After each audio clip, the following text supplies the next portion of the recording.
William James once said, "My experience is what I agree to attend to." It's the kind of quote you nod at politely and then forget. Until one day you wake up and realize your life feels fragmented, rushed, reactive, and then it hits you. Maybe what you've been paying attention to isn't serving you. As a psychotherapist, I see it every day. People feel anxious, disconnected, increasingly unsure of who they are. It's not just trauma or upbringing, it's what we're all swimming in: distraction. We're losing not just time, but the ability to sustain focus, to think clearly, and perhaps most worrying of all, to decide what matters for ourselves. Neuroscientist Amishi Jha calls attention the brain's boss. It determines what we remember, what we perceive, what we feel, what we act on. Sam Harris takes it further. He says, attention is your life. You might have 1,000 thoughts a day, but it's the ones you actually attend to that build your reality. But that reality is now under siege. In her book, Dopamine Nation, psychiatrist Anna Lembke lays out the problem. We're addicted to stimulation. Our brains are bathed in dopamine from constant scrolling, inbox refreshing, even our obsession with self-improvement. The more we seek those micro-rewards, the more we need just to feel normal. Focus becomes harder.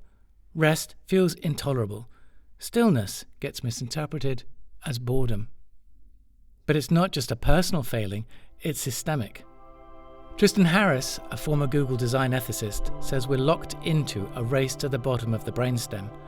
Big tech isn't targeting your rational mind. They're aiming for the part of you that's impulsive, tribal, emotionally reactive. Every ping, every swipe, every autoplay is engineered to hijack your attention. Not because they're evil, but because your attention, well, is profitable. And now on top of that, we're entering into the AI era. These tools are astonishing, useful, even beautiful, but they come with a dangerous side effect. They make it easier than ever to outsource thinking.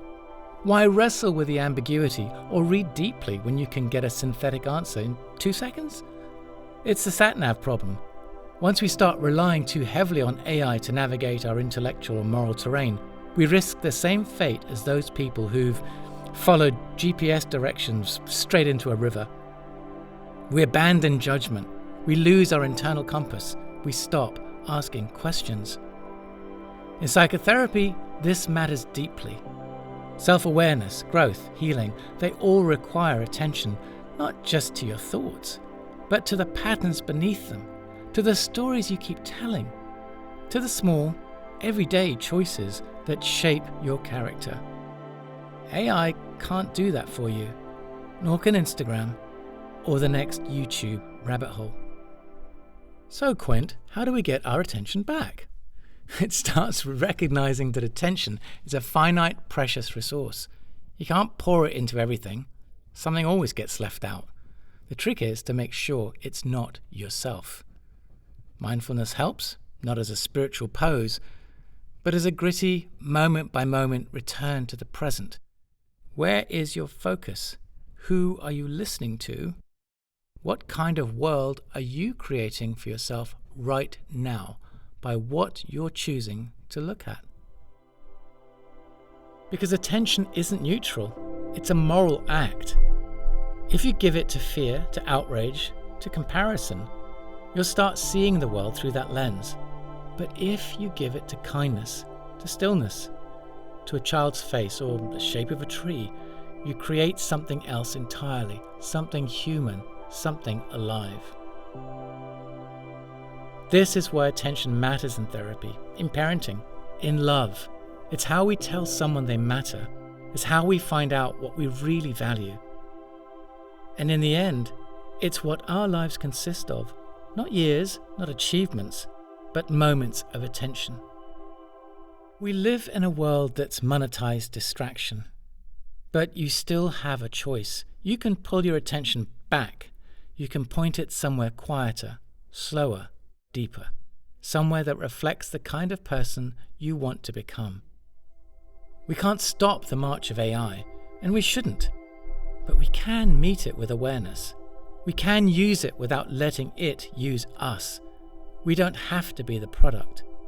We can choose to stay awake, to keep thinking, questioning, noticing. Because in the end, what you pay attention to becomes your life. So choose wisely.